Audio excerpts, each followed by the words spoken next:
A disastrous meet-cute, a freak accident, temporary amnesia, and Christmas, these are the characteristics of the average Hallmark Christmas classic.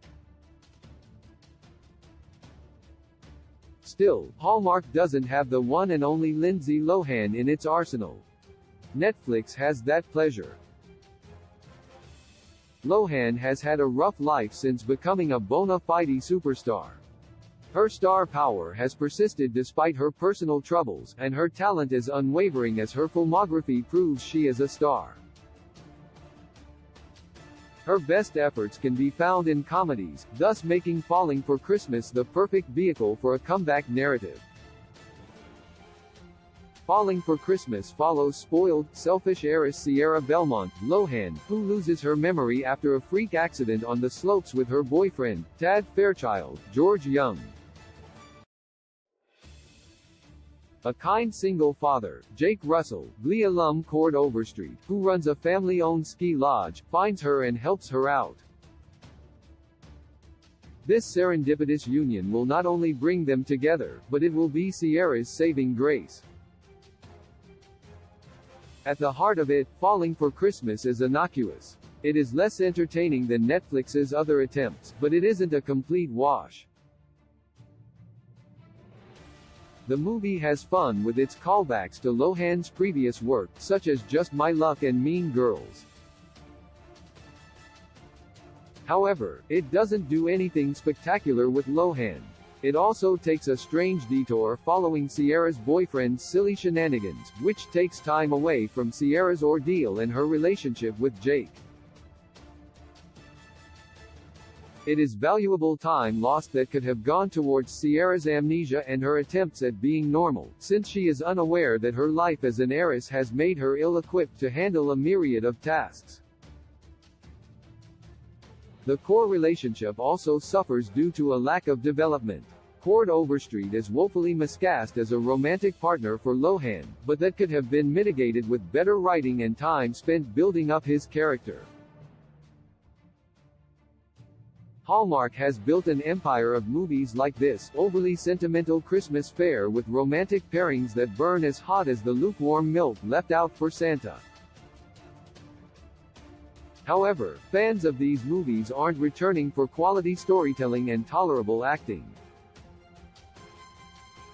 They return for the coziness, the casual sweetness that will always get one in the right mood, but there is very little about Falling for Christmas that is magical.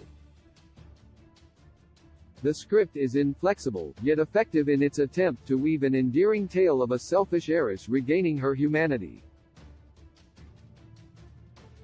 The performances and directing are stiff at times and awkward in others.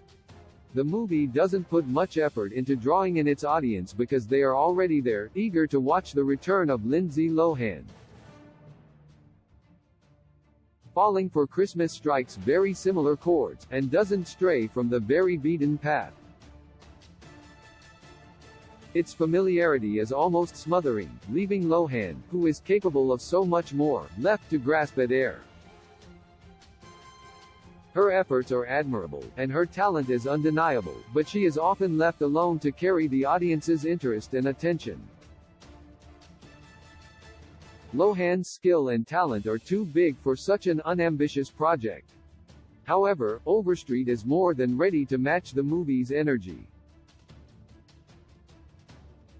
Sadly, Jake is almost a joke of a character, a complete archetype that is as hollow and superficial as this film genre's forced sentimentality. His lack of, well, everything makes it hard to enjoy this film thoroughly. Lohan carries so much of the emotional weight and is also the only charismatic actor in the film. Overstreet has none of the charm or talent required to be a rom-com leading man. He is bland and outshone at every turn. In fairness, he is at the same level as this production, which offers the bare minimum. Ultimately, Jake is indicative of just how lazy this film is and illustrates that Lohan deserves better. Falling for Christmas was the best comeback film for Lohan. It could have been better quality, but it is better than nothing. She's in her element, and her natural charisma is illuminated, partially by how uninteresting her co-star is. The script and overall production leave much to be desired, but with how low expectations usually are, this one is okay. Tolerable is the word that best describes this Christmas flick, and that is because Lohan is the lead. Falling for Christmas released on Netflix November 10. The film is 93 minutes long and is rated TV PG.